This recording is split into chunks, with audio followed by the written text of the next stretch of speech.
if you want to really execute digital well, you actually need to encourage a sense of curiosity in the team. You need to allow people to try things and to get some of it wrong as well. And that's the thing with digital is that it's always in beta. You launch something, you test it, but the important thing is that you set protocols in place to make sure that you're actually measuring. You have a hypothesis in place. We've got something we want to test. This is how we're going to test it, and this is why. And then that's the important part of building out a digital mindset and culture in a team, is that you need to be open to some risks.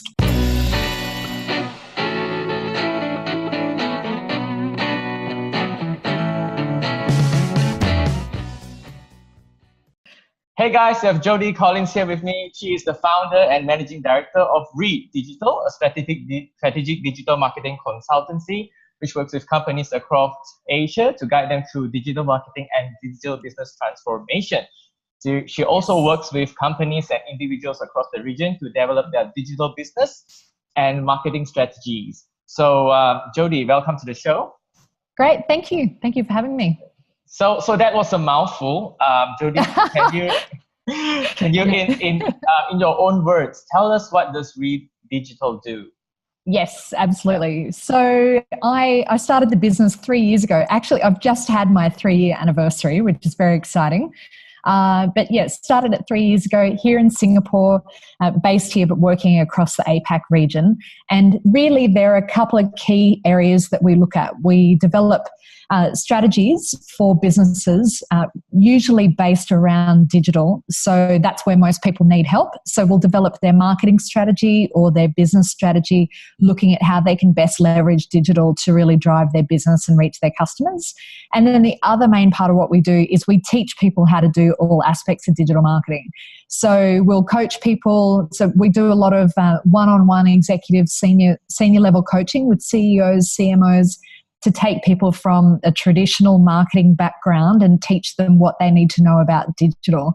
And we do a lot of workshops and trainings, and it's all very tied in with the strategy work. But the whole thing is we're here to try and help people succeed using digital. Amazing stuff. I love your business model. And one thing I want to address when I saw your profile and spoke to you briefly is that all these companies that you work with, like big companies like Malaysia Airlines, Celcom, and a lot of media agencies, obviously they have their own digital staff. So are you sort of filling in the void between the companies and the agencies? Are you like in the middle, like doing the consultancy? Yeah. So actually with those two clients that you just mentioned specifically, they are an example of where we were engaged to work on a strategy through their creative agencies. So we do a lot of work with agencies as well, media agencies and creative agencies, where they'll ask us to come in and run workshops with their clients. And sometimes it will include inspiration sessions, so looking at what are the key digital trends in their particular categories. And then we'll run workshop sessions with the client and the agency. So come in and act as a strategist and as a facilitator to help them map out what are the priorities in digital.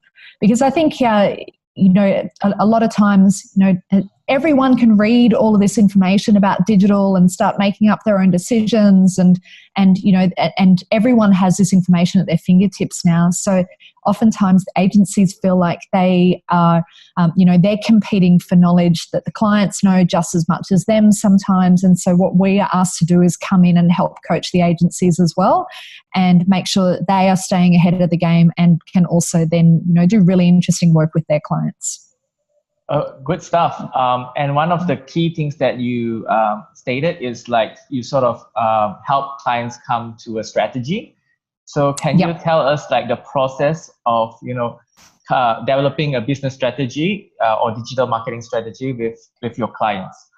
Yep, sure. So two different things. So let me talk about the marketing strategy component first of all.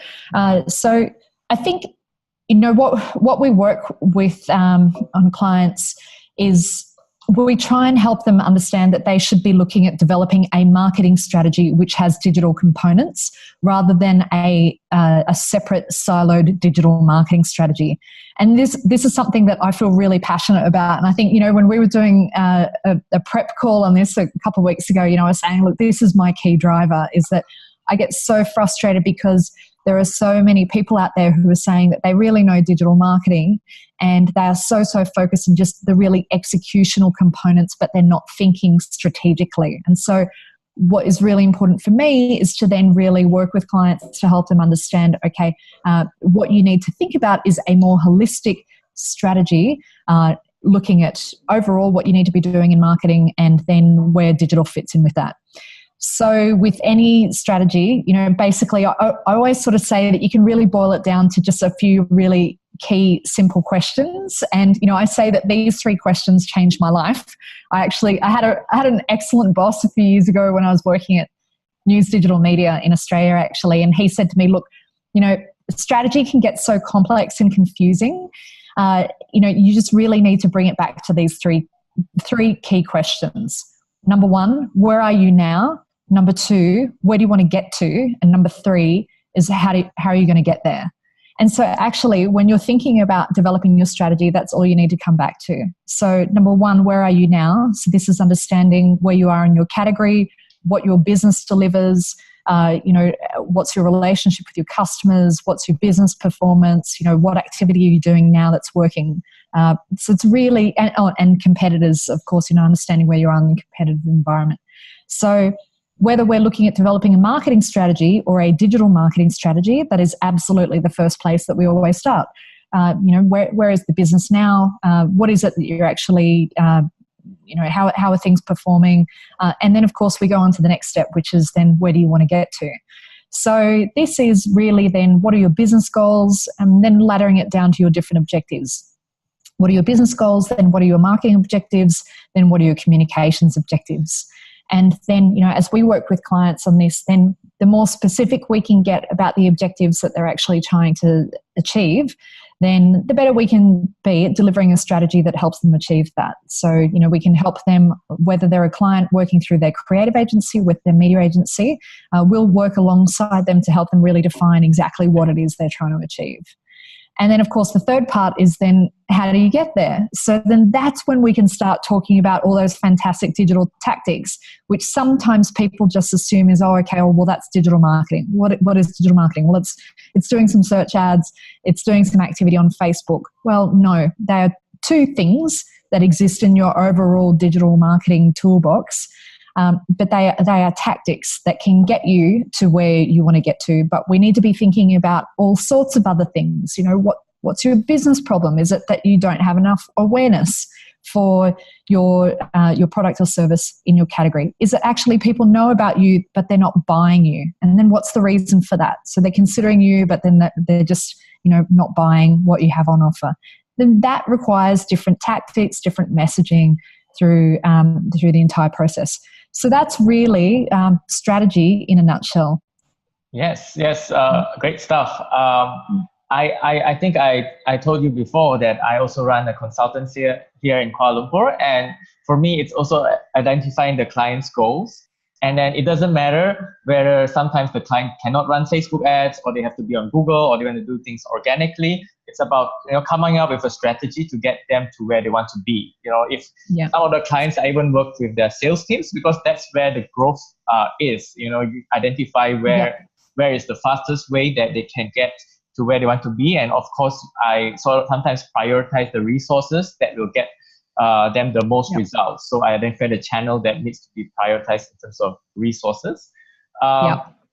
So I think you work with a lot of companies in terms of the consultancy and also training. So you mentioned that when it comes to digital marketing, they're thinking strategically. So how does a C-level executive have to approach digital marketing? Like the CMO or someone hired like a CEO. So So how do they approach, should they approach digital marketing? Right. Yeah. I mean, a very big question. Yeah. So, I mean, number one, make sure that you've got the right team in place with the right set of skills to help you get to where you want to go. But really, I mean, it's going to depend on the size of the business and the size of the team. But again, it should come back to what is it you're trying to achieve. When you then, have the team in place, and it's about setting the right partners in place. So whether you have a specialist search agency or a media agency or a creative agency, who are all of those partners that are going to help you really achieve where you want to achieve what your goals are. But look, I think the thing is, especially when we're working with the bigger brands and, we're working through how do they approach digital marketing, it's so much of it is about education and also inspiring the people in the team to actually just start doing some work where they're testing different activities and seeing what works. And, part of it is you need to have some type of functional knowledge. So you need to understand a bit about how to do search or social or content or programmatic, data-driven marketing, whatever it might be.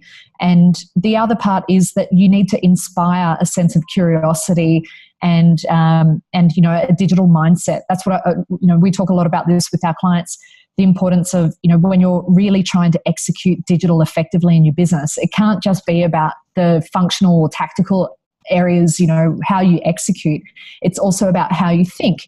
And so this is where if you want to really execute digital well, you actually need to encourage a sense of curiosity in the team. You need to allow people to try things and to get some of it wrong as well. And that's the thing with digital is that it's always in beta. You launch something, you test it, but the important thing is that you set protocols in place to make sure that you're actually measuring. You have a hypothesis in place. We've got something we want to test. This is how we're going to test it, and this is why. And then that's the important part of building out a digital mindset and culture in a team is that you need to be open to some risks and, make sure that you're building in the systems in place to be able to build those feedback loops as well. So, like we talk a lot about when we do digital transformation work with clients, we talk about what the digital forerunners are doing. And, this is like a lot of the consulting companies are, the big consulting companies are in market talking about this stuff as well. And they say there are a few key things. One is it a data-driven organization? So are you aware of the data that you have on your customers, on your business? How are you linking those together? How are you using that data? So that's one key aspect. Another is, in developing this mindset that, that you are actually building a culture where there is some openness and willingness to taking some risks. But, and when I say risks, I don't mean, just throwing things out and just trying stuff, but actually having the proper feedback loops in place to make sure that you're actually trying some things and learning from that.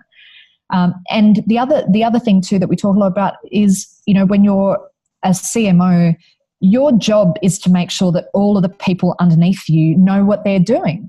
So, of course, you need to have your strategy in place in terms of your objectives. We know where we want to get to. And then we need to make sure that the team has the ability to do that. And, part of that is through the skills that they're learning. Do they know the right things to be doing? Do they know how to execute, or are we just throwing them out there and hoping that they'll go and do some research online and find out, teach themselves how to do digital, which I encourage to an extent anyway. But, of course, a more formalized framework of embedding skills and behaviors in a business is really going to help. But, I see, like when I look at the best CMOs that I work with, they enable people, they empower them, so they give them the direction of where they want to get to, but then they hand it over to the teams. But at the same time, they're giving them the skills and knowledge and behaviors that they need to be able to succeed as well. Those are the key areas. Yeah, great stuff. I think that most C-level executives would get a lot from what you just said. From I think what C-level executives are very good at is they come from a different time where I think this is the best time to be in digital marketing. because we both worked at advertising agencies where it was a lot about brand building, about a lot of insight strategic thinking in the past. And now with digital, a lot of these things can be measured. Your creatives can be measured, your leads generation and your data can be measured. So when it comes to consulting these big corporations, what advice would you give when it comes to creativity or content creation? Great, love it. Great question. This is something that I'm really passionate about, actually, because I am a digital person. I'm definitely, I happen to have made a decision about 20 years ago to move into a digital business a long time ago, before the first digital bubble, showing my years. But, look, I've been working in digital for a long time and I really believe in it. I do believe, though, that maybe the pendulum has swung a little bit too far towards digital, and we are losing sight of some of the really important things that are, we need to think about building brand. We need to think about creativity. And, a lot of people, a lot of businesses, when they're focusing on digital, and look, I had a couple of conversations with some different clients about this today, they are very much operating at the bottom of the funnel. So someone is searching and the client's just, absolutely, we're just focused on conversion. We've got a limited budget, so we're only focusing on conversion activity because that's where we see the greatest return on investment. Now, that is all well and good now, but it's short-term thinking. And what we can't forget is that we also need to be thinking about how are we building our brand for when those people who aren't in market now they have us top of mind when they actually have the need for what we provide to them.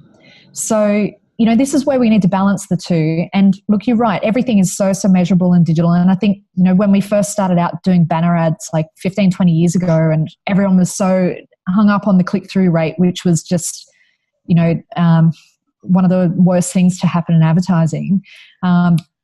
But, so there was this assumption that, it only mattered when someone clicked through, which is ridiculous because if you look at, all of the work that has been done on TV and in print for years and years and years, clearly there's some impact that is being had by running that above the line advertising. But we don't necessarily know whether someone's responding there and then to that particular creative execution. Well, we don't know. We don't have any way of knowing. So, we need to then think about, really what is the role of our brand versus our activation activity. And, because I'm writing a module about this at the moment for our e-learning platform, Future Shift. And in this, I'm talking about, the role of longer-term brand building activity versus short-term activation. And, we reference a lot of the work that comes out of the IPA in the UK, where they've done some solid research over the years that looks at the fact that actually there's a greater long-term business impact when you concentrate on building brand, not just doing short-term sales activation.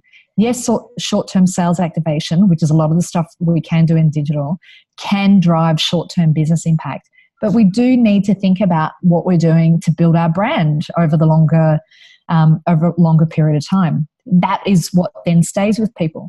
Now, back to your question about creativity, it's creativity that drives brand building because, we're humans, right? So how do we, when we're exposed to thousands of different messages a day, we're bombarded with information, how do we retain that? We retain it by building memories which stick with us.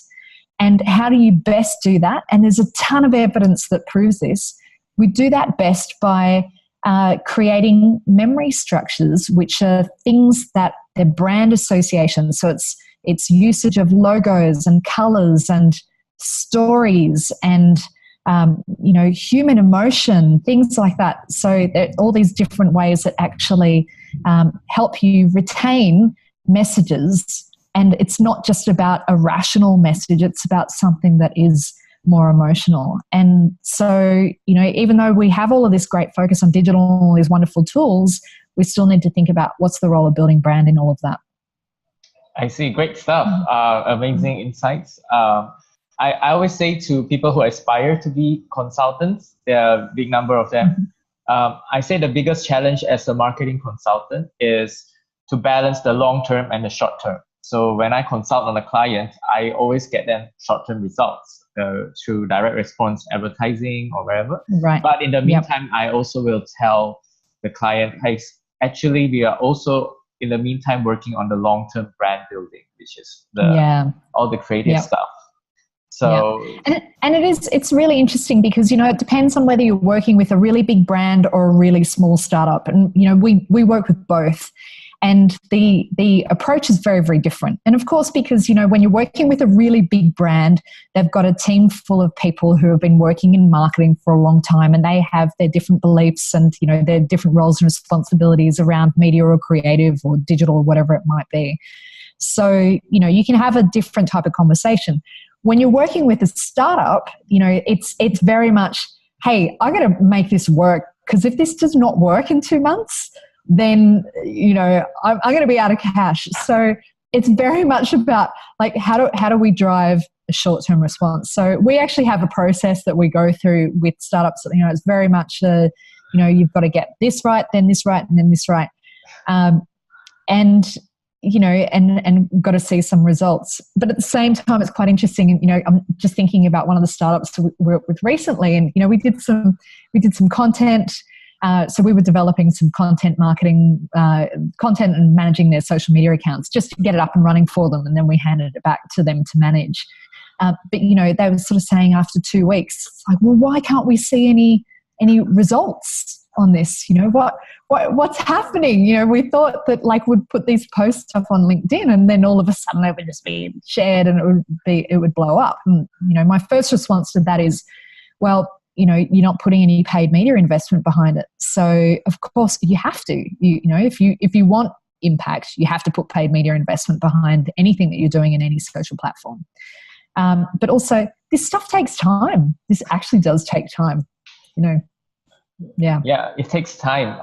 And you mentioned startups. So one of the things that I consult on is I basically optimize or scale their funnel. So it's a new digital marketing term, but what's your thoughts on like a marketing funnel? Because I think that's one way of putting it, but in the end, your customers are still humans, so they don't fit in a specific part of the funnel. You know, you can spend a lot of time on the top of the funnel and then, you know, drive them to the conversion part. But what are your thoughts? Okay, I mean, the marketing funnel is not a new concept. It's one that has been around forever. You know, it's the consumer decision journey. It's just that with the digital tools that exist now, you have more control over aspects of it because we're able to track, you know, what someone responds to. We can remarket to them, so we can make some assumptions. Well, if they've downloaded this white paper, then they're going to be interested in going through to this next stage in the process. And so, you know, that like this is definitely useful, and, you know, particularly for some types of businesses like B2B, you know, and some startups that we've worked with, we've definitely seen this as being quite useful. But it does assume a certain sense of linear nature to the process that people go through, and they don't. And, you know, you mentioned like we're dealing with humans. Yeah, for sure. So, you know, I think as long as we're, you know, when we're working with startups and they understand that, or small clients, whoever it might be, that it's using the marketing funnel as a way to plan and execute, that, you know, yes, we can try and send people through a process, but it's not always going to be linear. And, you know, just look, I think, you know, it's about making sure that we've got the right data that we're collecting, that we're then understanding the different behaviors that people are exhibiting. So however we're tracking it, whatever marketing automation tool we might be using to drive people from one step to the next. Do we have the right content in place that meets the needs of people as we're trying to drive them through the funnel? You know, all of that is definitely, you know, it's all super useful and a good part of the process. But yeah, I mean, it is not a new concept. I think it's just that, you know, it's gotten a lot of airtime over the last couple of years, I think, as we've seen different types of technologies come out that make it more widely available to different businesses who have never really used it in the past. Yeah. So, definitely consumers don't behave in a linear way when it comes to the funnel. And you mentioned, a lot of companies try to manage their data. So what are the common challenges when it comes to, your clients, when it comes to managing data? So it really depends on the size of the client. With a lot of the big brands that we work with, then, the challenges in lots of different types of data sitting across lots of different types of systems, potentially across multiple markets. And then I would say probably one of the biggest challenges is then, if you're a media agency or a creative agency and you want to try and add value to a client, but you are not able to get access to data because the client's unwilling to share it because they don't necessarily see the value or understand the value of what you can bring, probably that is definitely one of the biggest challenges. So it's data quality, it's where it sits, it's who has access to it. It's interesting, actually. I know someone who's been working on a pitch recently for a really big brand, really big global brand, and one of the questions that they were going through was, that this brand wants to see a lot of really clear direction as a part of the pitch about what they can do, and they're looking for a response. And the request was put in for getting access to data, and they were denied that because they were sort of told, well, look, that's just we can't share that information with you. But I think then so the question is, okay, well, is that situation going to change after we then win the business? Would be my first question. But then also look, there needs to be a sense of openness to being able to share some of this information, because without it, your partners can't deliver great work for you, because you need that. You need access to information to be able to dig out the insights which are going to help drive your business. So look, that is definitely one of the big challenges that we still see. And then, look, I think, of course, the big problem with walled gardens, so you've got your Facebook ecosystem, you've got your Google ecosystem, you've got everything else. Potentially then, if you're a big brand, maybe you're using something like Salesforce to collect CRM data, maybe you've got some proprietary systems, you've got your point of sale data, which you're collecting with something else. All of that means that, as a marketer, you need to start having some really IT-led conversations and have a very close relationship with your IT person as well. And so that's definitely something that we have seen a lot of. And when I do the senior exec level coaching with like CEOs, CMO level, part of it is in getting them comfortable with the language for how they can work with their IT team so that they understand, data taxonomy and different types of systems where you can integrate, data flows between different silos where it's being kept. So, still a lot of huge challenges there. I think another challenge is just in the talent that is available. I think if you're looking for a career direction, anyone that is out there listening to this, if you're looking for, hey, I'm worried about I'm working in advertising and I think I'm going to be automated out of what I do in the next couple of years, go into data science. This is absolutely the career of the future. And, there's such a huge demand across categories, businesses, markets. This is, anyone that's able to assess and analyze data, someone with some coding capability just to be able to scrape data off different sources of the internet, bring together internal insights and then actually review it and look for something meaningful. That skill set is absolutely gold. So, but I think that's something that's probably holding us back as well, is because that talent is, it's not widely available. Yeah. One of the questions I wanted to ask you is, because you've been consulting, is how has the organization chart of a marketing team changed? Because what you just said, marketing. So I'm a traditional marketer. I'm a marketer focused on growth, on running campaigns, growth, building brand. But there is a new type of marketer emerging, which has a different skill set. which is more closer to the IT. So he's more like a marketing analyst or a marketing operations person, and focus more on automation and management of data. So what are your thoughts on the new type of marketing team? We even have some even have like a customer, like existing customer marketing person. So what are your thoughts on the new type of marketing team? Yeah, look, I think, if I'm thinking about some of the big brands that we've been working with over the last 6 to 12 months, and I would say that definitely there has been a shift in terms of putting in people who actually sit within marketing, but also have partial reporting into the IT team. Definitely then, so you've got, those who need to have an understanding of technology, analytics as well. So, deeper understanding of analytics can kind of sit within the team responsible for the websites, can also sit within marketing as well. So definitely we're seeing some crossover there.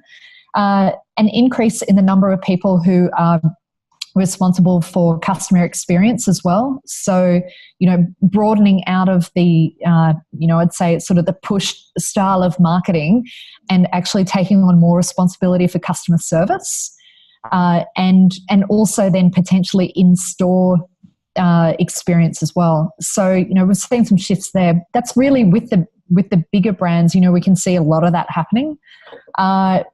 Look, I think it's a really interesting time to be working in marketing because, I think there are a lot of changes that are actually, they're a little bit scary for some people. And it's quite interesting because, I think I get a lot of people contacting me, and now over the last few months, it's kind of been almost, 1 or 2 a week of people who are in senior roles who have been made redundant from particularly senior agency roles and are looking for what that next direction is. And, I just encourage everyone just to start going out there and learning anything they can about digital technology as it relates to marketing, and think about, because, there is so much change happening in the marketing teams. If they're thinking about how they can get a client-side role, even, reposition themselves in an agency, you've got to understand that stuff because that is absolutely where the demand is.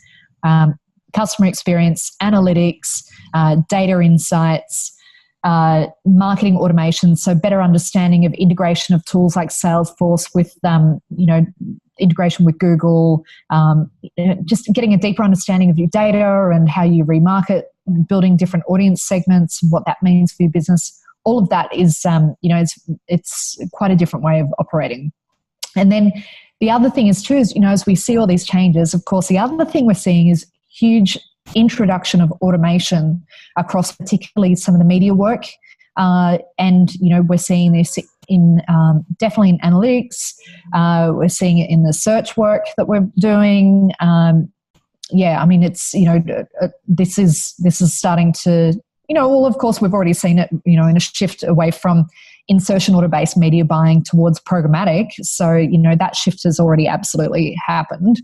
I think people really need to be thinking about, okay, well, what am I interested in and what skill sets do I need to build out to be able to fit into this new ecosystem? And so having a good understanding of what the structural changes are in marketing as well as on the agency side is really, really important. And then just one final thing on that too is, something that I say to everyone we work with, because, we do a lot of training and, and even on the consulting side of things, when people are like, oh my God, everything's just changing so much. How do I keep up? How do I keep up with all of these changes in digital? How am I supposed to understand it all? And I just make the point, like even if you're from a traditional marketing background and you feel like you've been left behind, it is not too late to start, because the ironic thing now is that everything changes so much that even if you are starting now, it's going to be so different in 2 years anyway that you're going to know just as much as someone who's been working in the space for a few years. So it's never too late to learn how to do digital and understand technology. Yeah, that's great. That's part of like having the digital mindset. So it doesn't matter what tools or what are the new trends in the market. It's having, like what you said, a digital mindset to get the most growth. Yep.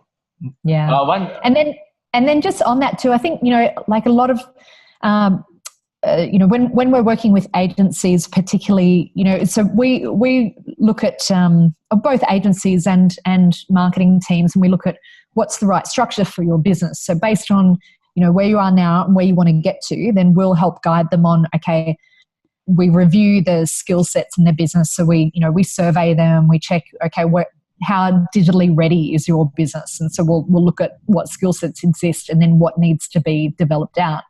And one of the things that we look at developing with them is this idea of the T-shaped individual. And, this is someone who has broad understanding, if you think like the top of the T, the broad understanding of a lot of different areas across digital, and it should also be strategy and marketing as well, but one area that they know really, really well. So, this is, I always recommend to people that have just one area that is your absolute thing. And particularly if you're coming at this new and you feel like, oh my God, I've been left behind, how am I ever going to keep up? Just go really deep on one thing. And that one thing could be search. It could be social. It could be programmatic. It could be analytics. Pick your thing and own it. That's what I would recommend. That's advice to all marketers. And I personally follow that as well. I am a generalist. I know basically everything from search to Google AdWords to content. But I go down deep when it comes to Facebook ads because I'm from a traditional background. I like to make some videos with targeting. So that's my passion. But if I lead a marketing team, I would know most things. But the same principles apply when you do Facebook ads to Google ads. The same principles of getting more growth. Yeah. But I think that's the key word as well. Like you mentioned, that's what you're passionate about. Yeah. And I think that is definitely the other piece is that, do something that you enjoy. Like if you're going to pick this, what's the, the vertical of the T for you, pick the thing that you think is really interesting. If you just think analytics is really super boring, then don't do that. Go deep on online video or content or, Or if you're good at writing, do content marketing, get SEO, Yeah. Great stuff. So one of the things that Really Digital does is digital training. So I imagine that you train a lot of marketing talent in the various companies. So what are the skills that, as a marketer in an organization needs to learn? What are the skills that normally you teach them? Okay, so we work across digital strategy, and then we always frame everything with that strategic overview. So, the points that I mentioned before about where are you now, what do you want to get to, how are you going to get there? So we always start with that. And I think everyone needs to have an understanding of that. And then underneath that, choose the area that's right for you and your business. And so, we work with different teams and agencies on search, social, content marketing, online video, programmatic, of course. So we do a lot in the programmatic space. So we teach a lot of people how to do data-driven marketing or programmatic marketing. Across advertising, how they're developing their data strategies. So data strategy is a really important one. And I think actually it's quite interesting because when we work with different clients and agencies on, teaching them about data strategy, I think people think that it's a lot more complex than it is. But like everything is a process. Everything is a process. So, you just need to then think about exactly, and this is, of course, then we work with clients on this, but, we help them map out what is required for your business. And then I think that's the thing. When we do our training work, we always link it in with your strategic approach as well. So I think that's what's kind of different about our offering in market is that we will work with a business to understand what they're actually working on. What's your brief? What's your challenge? What's your business challenge? What's your marketing challenge? And then we'll tailor the training around that. So it just means it's far more actionable for someone. But look, I would say, in addition to those areas, analytics, I've already mentioned that a few times as well, really just starting to dig into whether you've got Google Analytics or Adobe Analytics, get your hands on that stuff, do some training, but also just ask your, whoever handles it in your business, or if you're working in a small business, just do it yourself. Go in there and start just getting familiar with the terms, understanding it, play around with it. I think that's always the best thing to do. And other than that, I think those are the key areas. But always bring it back to strategy. I think that's the key thing. You need to understand measurement and effectiveness, why you're doing things. All of that is then ties back to your strategy as well. Yeah, I get that importance. So I work with some of my clients. I think that each level of the organization, from a marketing executive to a content marketer, needs to have a little bit of that strategic mindset, let alone the chief marketing officer. To know that what they are doing, is making an impact to the overall marketing. So it's great stuff that people do that. So enough of the serious stuff. I'm going to ask you, since it's your 3rd year anniversary for Read Digital, how did you start the agency, and how has the journey been like for Read Digital? Yeah, cool. Okay. Well, so I used to be the digital strategy director for OMD, based here in Singapore, working across all of their international accounts. So I was responsible for digital strategy for clients across APAC for McDonald's, Intel, Hilton, Visa, Johnson & Johnson. And so actually, while I was doing that work, I was doing a lot of travel across the region, and I'd lived in China before for 5 years, and I just absolutely loved living and working in Asia. And actually, I moved home to Sydney for a few years, and I thought, oh no, I want to go back to Asia. It's way more interesting. The work is way more interesting up there, and it's because it's so varied too. Every market is so different and unique, and at different stages. So I think that's super interesting. But then when I was working for OMD, the media agency, so I was doing a lot of work where, I'd go to a market and I'd run a workshop for a couple of days, and I thought, oh, I really enjoy doing this actually. I like seeing that moment of someone getting it and just going, oh, wow, right, I get that now. I can see how that applies to me, my brand, how like they're helping their business grow, but also how they're growing. I get a lot from that.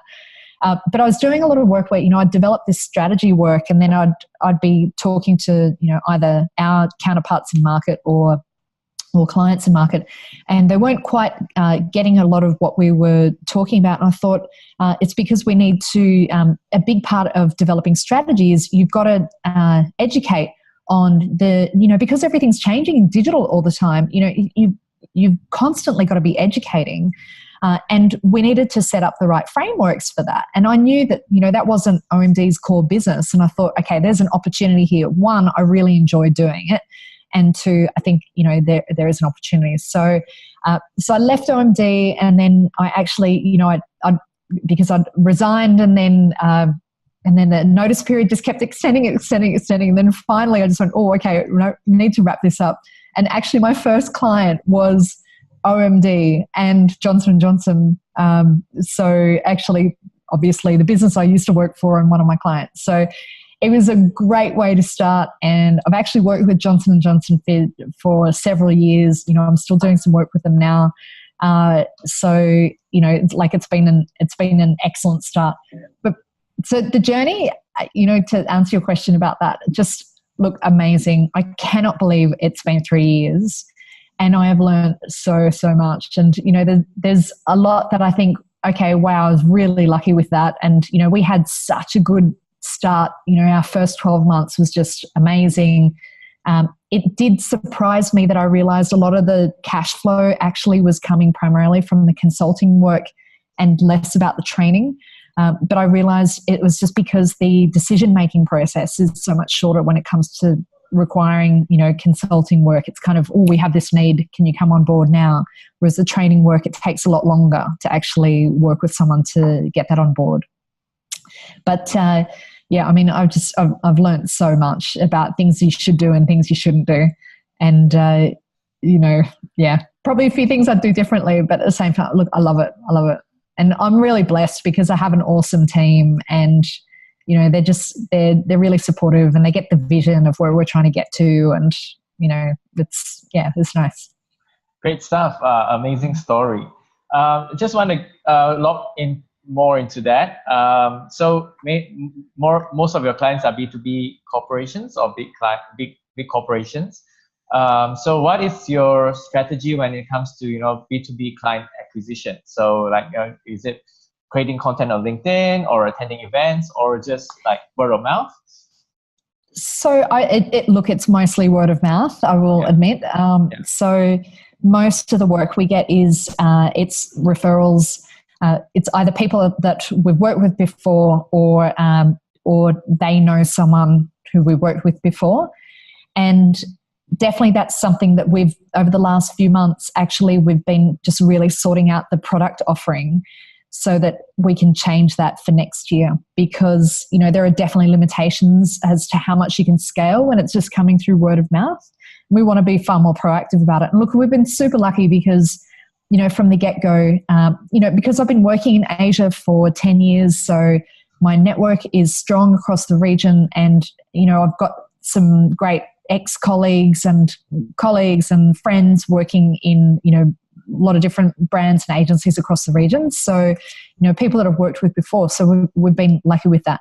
But I want to broaden that out to other businesses who we don't know as well.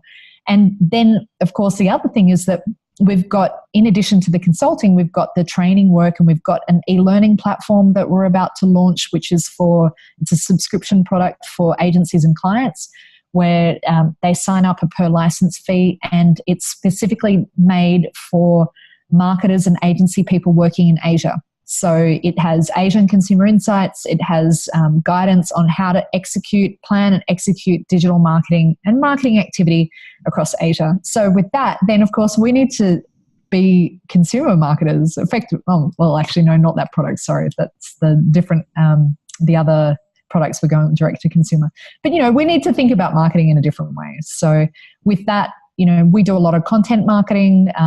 We use Infusionsoft for our lead gen activity. We use ClickFunnels as well for some of the video activity that we post up to. So, we've got, we use a lot of the tools that we're talking to our smaller clients, I would say, about as well. The more affordable marketing tools that an SME would use. I must admit, in 2018, I have just gone hard with conference speaking and speaking engagements and really, building profile as much as we can. I'd say one of the big learnings has been everything just takes longer than you think it would. So, that, especially when, we've got a small team here. So, it's we're a very efficient team. But, look, there is only so much that a few people can do. Great story. One of the things that I want to go back to is you said you were working for OMB and you realized there was a big demand for education. And that's not really what OMB does, the media agency. So there's a lot of demand when it comes to educating your marketing personnel in companies. So how does this demand come about? How does a CEO sit down and say, hey, there needs to be digital training for my staff? What point does a company know that they need digital training? I think if it's coming from, so it can come from two directions. One is senior management identifying that they're not delivering on the work. So, maybe they recognize that they're trying to do some work, but the team just doesn't have the skills to be able to execute it. So they'll either have that recognition with their managers, or it comes from the bottom, which is, hey, we really need to understand this and we don't have the skills to do it. So can we please get some training? And so then it's your people who are actually doing the execution work asking to be trained in certain things. I think sometimes probably the biggest challenge is that people don't know what they don't know. And that's actually, a lot of the questions that I get, particularly from the senior guys, is, we're really keen to understand how to do different aspects of digital marketing, but we don't know where to start. And it is this whole, we don't know what we don't know. Because to be really honest, like if you knew what you were looking for, everything you need to know about digital or marketing or strategy is all available online. It is all available online. But you need to know what it is that, one, is right, because there's so much stuff out there. And honestly, there are so many charlatans as well who are out there, saying that they really know this stuff when they don't. So how do you figure that out? Well, that's when you're looking for credibility. And, two is then who's got the time to be able to, go out there and package all of this up themselves. And so then that's where, they're looking for solutions. But look, I think, when it comes to the CEO figuring out, we need this, I think particularly in the last 6 to 12 months, I've seen a real shift in this recognition in some markets where, you've got businesses now realizing, oh, wow, this, we've been talking about digital disruption for a little while. This stuff is actually happening now. We're seeing digital businesses, digital first businesses really starting to disrupt all sorts of different categories.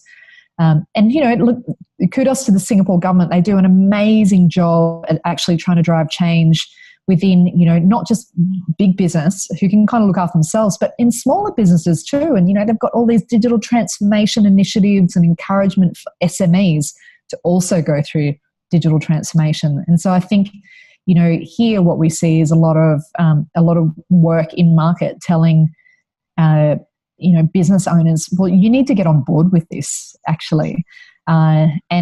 And then also they support them a lot too with different grants and things to, be able to enable skills development in businesses. But yeah, I think, it needs to come from both the top and the bottom. But then if you want to enact digital transformation and actually have that change work effectively in a business, that's got to come from senior management. No matter how many people you have at a junior level who've decided, oh, we need to know this stuff and we need the business to change. If it doesn't have senior leadership buy-in and that support of the direction where they want to get to, it will fail. Great stuff. I'm going to go to a more specific question. So you mentioned you worked with brands like Johnson & Johnson and like Hilton. Yep. So my question is, as a marketer, is why aren't big brands doing more in digital? Are they facing challenges or are they doing something different? Why are, yeah. I think I would argue that actually most of the big brands are doing a lot in digital. We're seeing, a lot of big brands who are putting huge parts of their overall media budgets into digital activity. They're trying to overhaul their systems internally.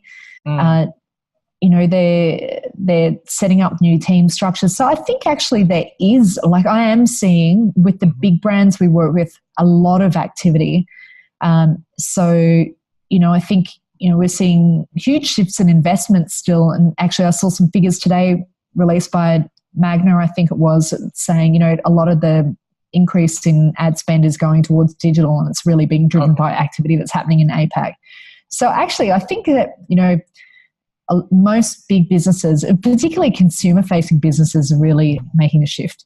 Where I don't see the shift actually is with, we do a little bit of work in the legal space. So we work with some legal firms on how they can be thinking about, or identifying how digital disruption is going to impact them, how they can think about becoming more digital. And that's where I see in some of those more traditional B2B businesses, a bit in accounting as well, where you've got partner-based firms who are just really holding back on undertaking any type of real transformation in either using digital for the way they work or for the way they do their marketing. That's super interesting to me. And, look, definitely even with some big B2B categories, and again, you have pockets of excellence, but in more traditional areas, there's a lot of companies holding back in that space. But in consumer, I'm seeing a lot of change. Great. I hope to see like more stuff from the big corporations, because I work a lot on the, advertising side and the influencer marketing side. So I hope to see like more from these big corporations. So you said that you have extensive experience here in Asia, and you say it's very exciting and interesting. Can you tell more the audience like why is Asia an exciting market to work on? Is it the infrastructure or the adoption of digital? Do you know, I think it's actually more the mindset. Yeah. I moved to China 15 years ago, actually, and I moved there to study Chinese, and my intention was just to stay there for a few months, and I ended up staying for 5 years, and I loved it. I had this amazing life experience as well as work experience. And while working there, what I discovered was that there's just a different mindset to being able to try new things and work in different ways. And, it was kind of what I thought would happen was kind of the opposite. I thought it would be very, very rigid. And, I'd heard things about then, you go and you work in China and you're told, no, you can't do that. No, you can't do this. But actually I found it to be the opposite, where if you just ask questions in different ways, anything becomes possible. And now, it's the most interesting digital technology-led market in the world. There's so much innovation coming out of that market. So I certainly found that. I found it to be an incredibly entrepreneurial culture, which really shocked me because, I had these preconceptions of what working in a communist country was going to be like, and it wasn't anything like that. It was amazing. And then actually, I moved back to Australia, and actually, it was for personal reasons at the time. I wasn't really ready to leave, but my partner at the time wanted to leave. So we moved back to Australia. And then I actually had reverse culture shock. I think coming back to Australia and then working within this, this is how we do things here. And no, we don't do things like that. And we don't try, this is what we do. And I was like, oh, wow, I've got to get used to this again, actually. And so, particularly Australia is a very interesting market.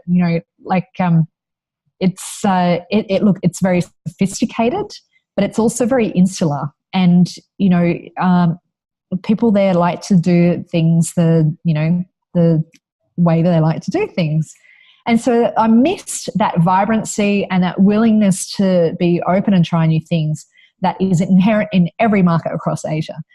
And so, except for maybe Japan, actually, I should caveat that. Some challenges working in Japan. But so then I thought, okay, you know what? I want to go back to Asia and try this out. And I thought, okay, I'm going to move to Singapore because I thought, I don't know if it might be really tough to replicate what was just this incredibly positive experience working in China. So I came back here and then got to work across the region, and I just fell in love all over again with just how different every market is. And, it's just, there is this sense of possibility here. And I don't know, there's just, people are willing to try new ways of working. And because everything's changing so quickly, there's this openness to learning and, just giving things a go. And, if things kind of break a little bit, then you fix them. But yeah, that I think that is, that's definitely the difference. Of course, every market has its own nuances. Working in Singapore is very, very different to working in Korea, which is very different to working in India. So, they all have their own nuance. But, even just the fact that they're also culturally different. And when you're working in regional roles and, all the work that we do here is, it's working across the region, particularly with the bigger brands we work with. It's fascinating to have, 3 different calls in one day where you're dealing with different teams and different cultures from different markets, and being able to navigate that is just super interesting. Cool, great stuff. I'm also very excited to work around the region. It's very diverse. Malaysia and Singapore, it's very different.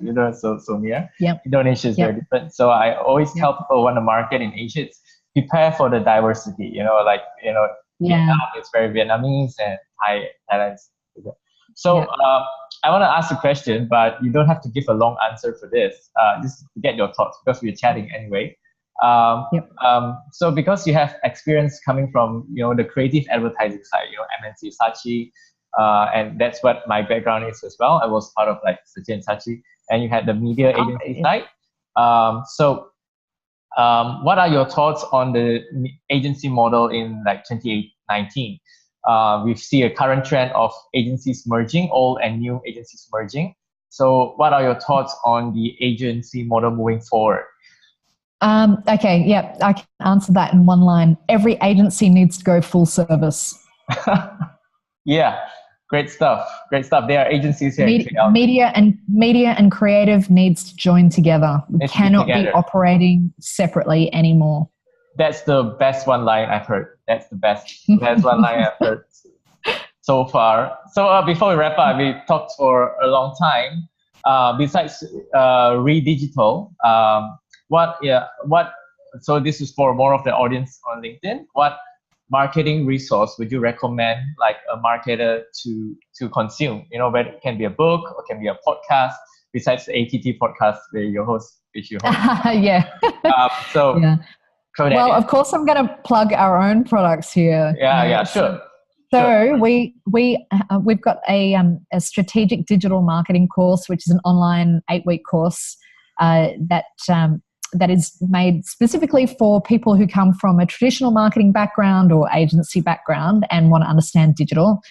We also have an online programmatic foundations course, so for people who just want to understand what is programmatic advertising and how can they go about planning it. So those, I think, are two excellent resources to check out.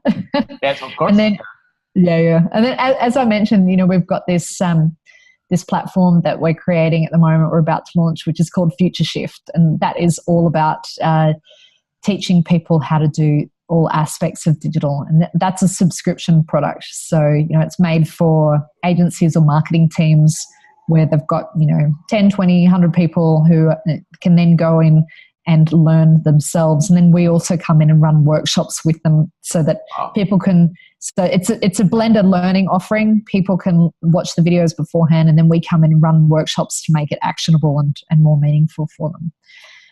So those are, our tools. And otherwise, some of the, I'm always reading, new books, actually, to be honest, what I spent the weekend doing? I printed off a whole heap of really good stuff from WARC, WARC.com.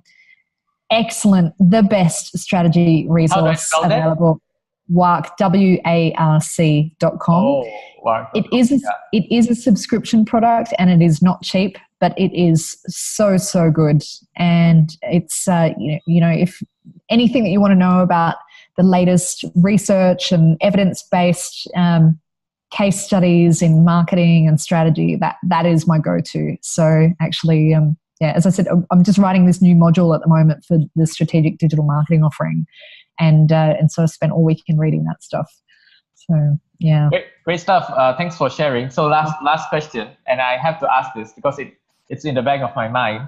So a lot of some of the marketers online have come up and said like they have opinions about programmatic advertising. So what are your thoughts? Because it can be a costly channel to invest in, and it can be a very effective channel because there's a lot of targeting, a lot of analytics. So what do you think is the future of programmatic advertising moving into 2019? So I still think we're in pretty early days, actually. I don't think as marketers, I don't think most are using it effectively as yet. It's very much a direct response channel really at the moment. And I think we need to think about how we're planning, for instance, our creative better for programmatic. So actually, I think it can be used really effectively. I don't think, it shouldn't be an expensive channel. It should be a highly cost-efficient one because it should be about reaching the people who are the right people that you want to reach. Reaching the right audience, because you have got additional data and, different,